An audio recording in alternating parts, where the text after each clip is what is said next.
दोस्तों इस वक्त पूरे देश में शोक की लहर है। गुजरात से जो प्लेन क्रैश की तस्वीरें निकल कर आ रही हैं और जो सोशल मीडिया में वायरल हो रही हैं, वो वाकई में बहुत ज़्यादा दुख और चिंता हम सबके बीच में पैदा करती हैं। मेरी आप लोगों से यही गुजारिश होगी दोस्तों कि जितना हो सके इस तरह की वीडियोस शेयर ना करें। ये बहुत दुखद घटना है और भारत ही नहीं पूरी दुनिया में इसको लेकर दुख और शोक की लहर है। इस वक्त बता दूं आपको कि ग्राउंड जीरो के लिए गुजरात में हालात क्या हैं, इसके लिए अमित शाह, गृह मंत्री अमित शाह गुजरात के लिए रवाना हो चुके हैं और ऐसी जानकारी है कि प्रधानमंत्री नरेंद्र मोदी भी गुजरात जा सकते हैं। प्रधानमंत्री नरेंद्र मोदी ने इस दुखद घटना में, बेहद दुखद विमान दुर्घटना में दुख प्रकट किया है और कहा है कि वो इस पूरे मसले पर तमाम मंत्रियों और तमाम अधिकारियों से सीधे संपर्क में है और नजर बनाए हुए हैं। दोस्तों प्रधानमंत्री मोदी ने कहा है, अहमदाबाद में हुई त्रासदी ने हमें स्तब्ध और दुखी कर दिया है। ये शब्दों से परे दिल दहला देने वाली घटना है। इस दुखद घड़ी में मेरी संवेदनाएं इससे प्रभावित सभी लोगों के साथ हैं। मैं मंत्रियों और अधिकारियों के संपर्क में हूं जो प्रभावित लोगों की सहायता के लिए काम कर रहे हैं। इसके अलावा राष्ट्रपति द्रौपदी मुर्मू ने भी इस मामले में शोक प्रकट करते हुए कहा है, अहमदाबाद में हुए विमान हादसे के बारे में जानकर मैं बहुत दुखी हूँ। ये एक हृदय विदारक आपदा है। मेरी संवेदनाएं और प्रार्थनाएं प्रभावित लोगों के साथ हैं। इस दुख की घड़ी में पूरा देश उनके साथ खड़ा है। प्लेन में 242 लोग सवार थे, यात्री और क्रू मेंबर्स मिलाकर। दोस्तों इनमें से 169 भारतीय थे। इसके अलावा 53 यानी कि 53 ब्रिटिश नागरिक थे और 7 पुर्तगाली नागरिक थे और 1 कनाडाई नागरिक था। इस पूरे मसले को लेकर देश भर में तमाम दिग्गजों ने, तमाम बड़े लोगों ने इस पर दुख प्रकट किया है और राहुल गांधी, नेता प्रतिपक्ष द्वारा भी इस बारे में दुख प्रकट किया गया है और राहुल गांधी ने कहा है, अहमदाबाद एयर इंडिया दुर्घटना दिल दहलाने वाली है। यात्रियों और चालक दल के परिवार वालों को जो दर्द और चिंता हो रही है वो अकल्पनीय है। इस अविश्वसनीय रूप से कठिन क्षण में मेरी संवेदनाएं उनमें से प्रत्येक के साथ हैं। प्रशासन द्वारा तत्काल बचाव और राहत प्रयास महत्वपूर्ण है। हर जीवन मायने रखता है, हर सेकंड मायने रखता है। कांग्रेस कार्यकर्ताओं को जमीनी स्तर पर मदद करने के लिए हर संभव प्रयास करना चाहिए।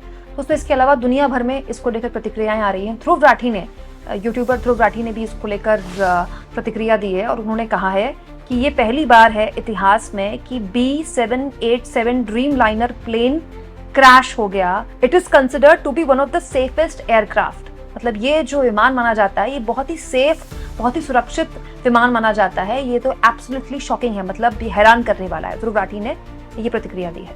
दोस्तों जैसे ही प्लेन दुर्घटना की खबर मिली, जो इमरजेंसी सेवाएं थी वो तत्काल रूप से एक्टिवेट हो जाती हैं और जितने भी पास के हॉस्पिटल्स थे वो एक्टिव हो गए।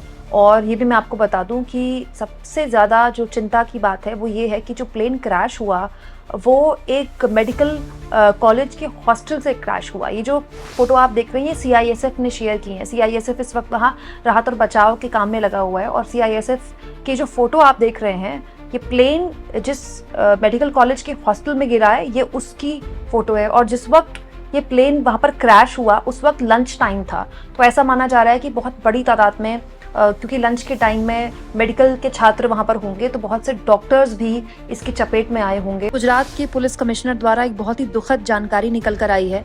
उनका कहना है कि किसी के बचने की कोई उम्मीद नहीं है, यानी कि विमान में बैठे 242 लोग में से शायद ही कोई बचा हो।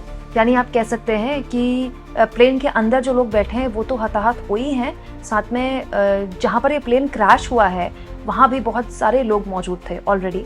इसके अलावा ये भी जानकारी निकल कर आई है कि प्लेन के अंदर गुजरात के पूर्व मुख्यमंत्री विजय रूपाणी मौजूद थे। वो अपनी बेटी से मिलने के लिए लंदन जा रहे थे। दोस्तों जो जानकारी निकल कर आई है, शुरुआती तौर में अभी तो कुछ नहीं कहा जा सकता कि प्लेन क्रैश क्यों हुआ है, लेकिन जो कुछ भी हुआ है 8 मिनट के अंदर, मात्र 8 मिनट के अंदर हुआ।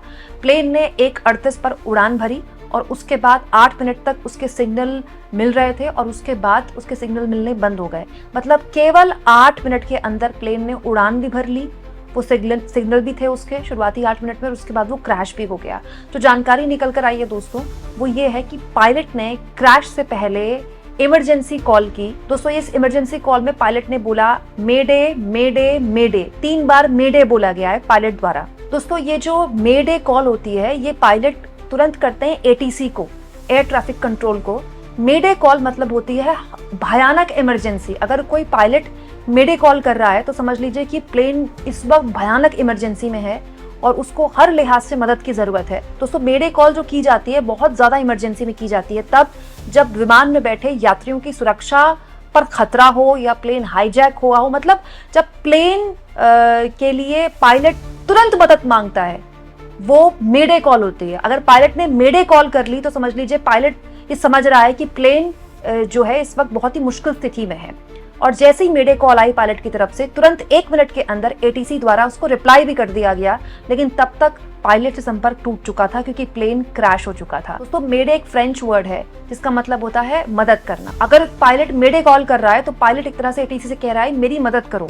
ऐसे माहौल में एटीसी क्या करता है, तुरंत पायलट से संपर्क करता है और वो ऐसी स्थितियां बनाता है जिससे कि आसपास जो भी सहूलियतें हैं वो उस वक्त सबसे पहले प्राथमिकता के तहत उस प्लेन को मिल जाएं।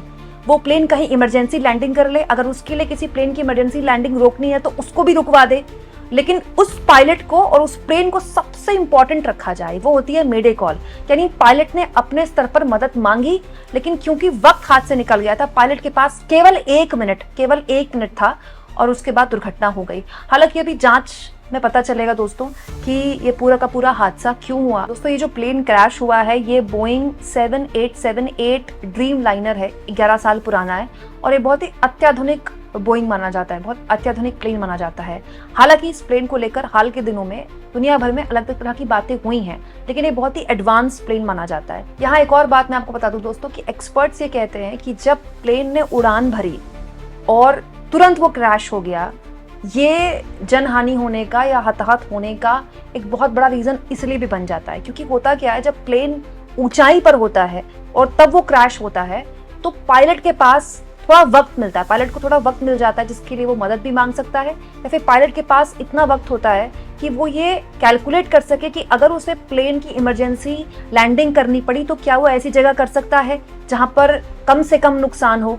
और ऐसे माहौल में जब प्लेन आसमान में होता है या ऊंचाई में होता है, वो अपने यात्रियों को भी सचेत कर सकता है, जिसके बाद यात्री जो हैं अपने लिए पहले से ही तैयार रख पाएं। और बहुत से ऐसे वाक्य हुए हैं दोस्तों जब प्लेन क्रैश हुए हैं और कुछ यात्रियों को बचा लिया गया, लेकिन यहाँ क्या हुआ, यहाँ प्लेन उड़ान भरते ही 8 मिनट के अंदर क्रैश हो गया। तो ना तो पायलट के पास ना ही यात्रियों के पास इतना वक्त मिला कि वो कैलकुलेट कर पाए, कुछ समझ पाते, कुछ सोच पाते। दोस्तों पूरी दुनिया में भारत में हुए इस प्लेन क्रैश को लेकर शोक की लहर है और पूरी दुनिया के अलग अलग राष्ट्राध्यक्ष भारत में हुए इस प्लेन क्रैश को लेकर अपनी सांत्वना प्रकट कर रहे हैं, अपनी चिंताएं प्रकट कर रहे हैं, क्योंकि ये एक ऐसी दुर्घटना है जिसके बारे में दुनिया भर में न केवल चर्चा होगी आने वाले वक्त में, बल्कि देखेगी भी दुनिया कि आखिर वजह क्या हुई। क्योंकि ये जो मैंने आपको बताया, ये बोइंग बहुत ही हाईली एडवांस माना जाता है।